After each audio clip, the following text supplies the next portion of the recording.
श्री कृष्ण कहते हैं खुद पर विश्वास रखें। जब आप खुद पर विश्वास नहीं करते तब तक दूसरों को भी आप पर विश्वास नहीं होगा। जीवन में सफलता पाने के लिए आपको अपने सपनों का पीछा करना चाहिए। अपने सपनों के लिए काम करें और उन्हें हासिल करने के लिए हमेशा तत्पर रहें। आप जितना मेहनत करेंगे उतना ही जल्दी आपको और आप अपने सपने को पूरा करना होगा। आप अगर खुद पर विश्वास करते हैं तो दुनिया में कुछ भी असंभव नहीं होता। जब तक आप खुद पर विश्वास नहीं करते तब तक आप अपने सपनों को पूरा नहीं कर पाएंगे। खुद पर विश्वास करना आपकी ज़िंदगी में बदलाव ला सकता है। आप कुछ भी कर सकते हैं। आपको खुद पर विश्वास करना होगा और फिर देखें आप कैसे जीवन में सफल होते हैं। अगर किसी को खुद पर भरोसा हो तो कोई भी कठिन काम आसानी से पूरा किया जा सकता है। वर्तमान में जीना सीखो।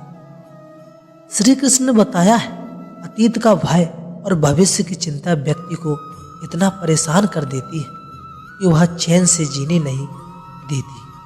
कभी कभी तो वह अपना मानसिक संतुलन को खो बैठता है। हमें यह नहीं बोलना चाहिए कि अपराध और चिंता मनुष्य की प्राकृतिक भावना है, लेकिन इसे ग्रस्त हो जाना अथवा यह सोच लेना इससे छुटकारा मिलना बहुत मुश्किल है। यह कठिन नहीं है। इसी सोच का परिणाम और प्रभाव व्यक्ति के मन मस्तिष्क को अस्थिर बनाए रखता है। इसके लिए मनुष्य को अपनी सोच की सीमा का विस्तार करना चाहिए। अतीत में मत डूबो। इस समय हमारे पास केवल वर्तमान क्षण है। हम अतीत को जी नहीं सकते, यह बदल नहीं सकते और भविष्य काल्पनिक है। वर्तमान धनी हमारे पास है। अपने वर्तमान क्षण को नया आकार दें और अपना भविष्य बनाएं। हमारा समय सीमित है।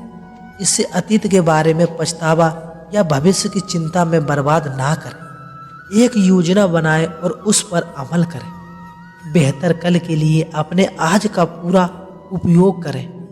आप आज जो करते हैं वही आपका कल निर्धारित करता है। वर्तमान क्षण में जीना सीखना सफलता और खुशी की कुंजी है। आज काम शुरू करने का सबसे अच्छा दिन है, क्योंकि आज हमारे पास जो कुछ भी है वह सब काल्पनिक है। हमारा अतीत हमसे सर्वोत्तम सबक सिखाती है। बस इससे सीखो और आगे बढ़ते रहो और अपने आज को बेहतर आनंद में और पूर्ण बनाने का प्रयास कर सकते हैं। संगत का असर किसे कहते हैं?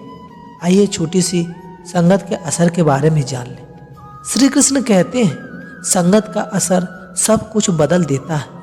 संगत के कारण चाल ढाल, पहनावा, खान पान, बात करने का तरीका, चरित्र आदि में बदलाव आ जाता है। हमारी संगति का जीवन में गहरा असर पड़ता है। इसलिए संगत अच्छे लोगों का करना चाहिए, जिससे उनकी अच्छाई को हम ग्रहण कर सकते। देखकर रंग बदल सकता है। इस कहावत का अर्थ है कि संगत का असर हर किसी पर कम या अधिक होता है। संगति से मनुष्य जहाँ महान बनता है वह बुरी संगति उसका पतन भी करती है। अच्छी संगति पारस के समान है। जिस प्रकार पारस के छूने से लोहा भी सोना बन जाता है, उसी प्रकार संगति के प्रभाव से दृष्ट व्यक्ति भी देवता समान बन जाता है।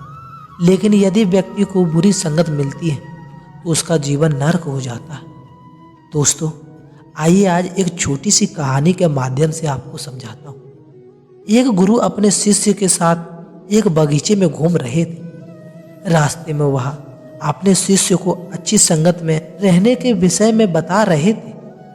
इससे उस बात को समझ नहीं पा रहा था। तभी गुरुजी ने पूरे बगीचे में नजर घुमाई और उन्होंने फूलों से भरा एक गुलाब का पौधा देखा। उन्होंने पास खड़े शिष्यों में से एक शिष्य से उस गुलाब के पौधे में के नीचे से थोड़ी सी मिट्टी लाने को कहा। शिष्य उसी समय समझ गया और गुलाब के पौधे के नीचे से मिट्टी लेकर आया। जैसे वह मिट्टी गुरु के हाथों में थमाने को आगे बढ़ा, गुरुजी बोले, यह मिट्टी मैंने अपने लिए नहीं मंगाई। तभी शिष्य गुरु की तरफ देखने लगे। तभी गुरु ने फिर से बोला, और बोलना शुरू किया, इस मिट्टी को सूंघ कर देखो। गुरु का आदेश मानते हुए अपने नाक से लगाया और बोला, गुरुजी, इसमें तो गुलाब की बड़ी अच्छी खुशबू आ रही है। तब संत जी बोले, बच्चों, जानते हो इस मिट्टी में इतना सुंदर खुशबू क्यों आ रही है? क्योंकि इस मिट्टी पर गुलाब के फूल टूट कर गिरते हैं। धीरे धीरे यह इसी मिट्टी के साथ घुल मिल जाते हैं, तभी मिट्टी में भी गुलाब की खुशबू आने लगती है। ऐसे ही हमारे जीवन में होता है। जब हम अच्छे लोगों के साथ रहते हैं तो उनकी अच्छी बातों हमारे अंदर आने लगती हैं। जैसे गुलाब के पंखुड़ियाँ के पास रहने से अगर इस मिट्टी में से गुलाब की खुशबू आने लगी, तो इसी प्रकार जो व्यक्ति जैसे व्यक्ति के साथ रहता है उसमें वैसे ही गुण दोष आ जाते हैं। दोस्तों, हमें हमेशा अपनी संगति अच्छे लोगों के साथ रखनी चाहिए, जिससे हम भी एक अच्छा इंसान बन सकें। श्री कृष्ण कहते हैं, ज्ञानी और अज्ञानी व्यक्ति को आसानी से समझाया जा सकता है, लेकिन अर्थ ज्ञानी व्यक्ति को स्वयं ब्रह्मा जी भी नहीं समझा सकते। अधूरा ज्ञान खतरनाक होता है। ऐसा ज्ञान किसी काम का नहीं होता, जिसकी वजह से किसी भले इंसान का नुकसान होता है। अधूरा ज्ञान किस तरह नुकसान पहुंचाता है, आइए आपको एक छोटी सी कहानी के द्वारा समझाता हूँ। पुराने समय में एक सेठ का व्यापार बहुत अच्छा चल रहा था। उसके आसपास अपने गांव में से भी अपना व्यापार बढ़ाने की योजना बनाई। एक व्यक्ति सेठ के पास गया और बोला कि वह साझेदारी बनाना चाहता है। सेठ को व्यापार बढ़ाने के लिए एक साझेदारी की जरूरत थी। उसने अनजान व्यक्ति को अपने व्यापार में शामिल कर लिया। अब दोनों साझेदारी व्यापार करने लगे। नया साझेदार बहुत मेहनती सा। सेठ और साझेदारी की मेहनत से व्यापार एकदम तेजी से बढ़ने लगा। सेठ बहुत खुश था। एक दिन सेठ का करीबी दोस्तों से मिलने आया तो उसने साथी साझेदारी को देखा। सेठ का दोस्त उस साझेदारी आदमी को पहचान गया कि ये तो वह एक ठग है, ये तो चोरी करता है। अभी सेठ का मित्र खुद को शास्त्रों का जानकारी और अज्ञानी मानता था। उसने कहीं पढ़ा था कि कभी भी किसी की बुराई नहीं करनी चाहिए, इसलिए उसने नई साझेदारी की सच्चाई सेठ को नहीं बताई। सेठ का मित्र बोला कि तुम्हारा नया साझेदार बहुत मेहनती है, सभी का विश्वास जीत लेता है। ये सुनकर सेठ को प्रशंसा हुई, क्योंकि नया साझेदार मेहनत कर ही रहा था। जल्दी उसने सेठ का विश्वास भी जीत लिया। अब सेठ की तिजोरियां की चाबी भी नए साझेदार के पास ही रहती थी। एक रात मौका पाकर वह साझेदार सेठ का सारा धन लेकर भाग गया। सुबह जब सेठ की नींद जागा तो देखा कि सारा धन गायब है। उसका पूरा व्यापार बर्बाद हो गया।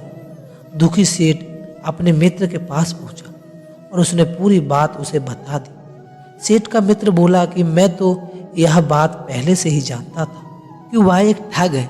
वह मेहनत करके दूसरों का भरोसा जीत लेता है और मौका पाकर उनके धन लेकर भाग जाता है।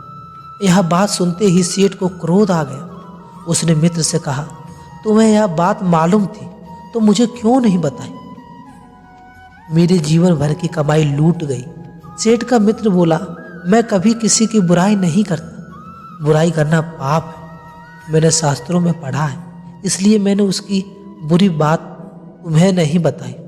शास्त्रों की जानकारी मित्र की यह बात सुनकर सेठ ने उससे कहा, भाई, आज तुम्हारी अधूरी ज्ञान की वजह से मैं बर्बाद हो गया। ऐसा ज्ञान किस काम का नहीं जिससे किसी भले इंसान का नुकसान होता है। दोस्तों, आपको पता चल ही गया होगा कि अधूरा ज्ञान बहुत ही खतरनाक होता है। दोस्तों, इसीलिए कहा जाता है कि कोई भी ज्ञान हो पूरा अवश्य ग्रहण करें। श्री कृष्ण कहते हैं, भाग्य को खोजने से बस एक बहाना मिलता है, हमें अपने जिम्मेदारियों से भागने का। इसे बंद कर देना चाहिए और अपने जिम्मेदारियों को समझिए। जैसे कोई विद्यार्थी पढ़ने के समय में खेलता है, अपनी पढ़ाई से दूर भागता है, बाद में जब परीक्षा का परिणाम अच्छा नहीं आता है तो वह भाग्य को कोसता है। आसान शब्दों में कहें तो मेहनती लोग भाग्य को कोसते नहीं, मेहनती लोग भाग्य को कोसने की बजाय कड़ी मेहनत से सफलता हासिल करने में विश्वास रखते हैं। दोस्तों, आज बस इतना ही। मिलते हैं अगली वीडियो में। जय श्री कृष्णा।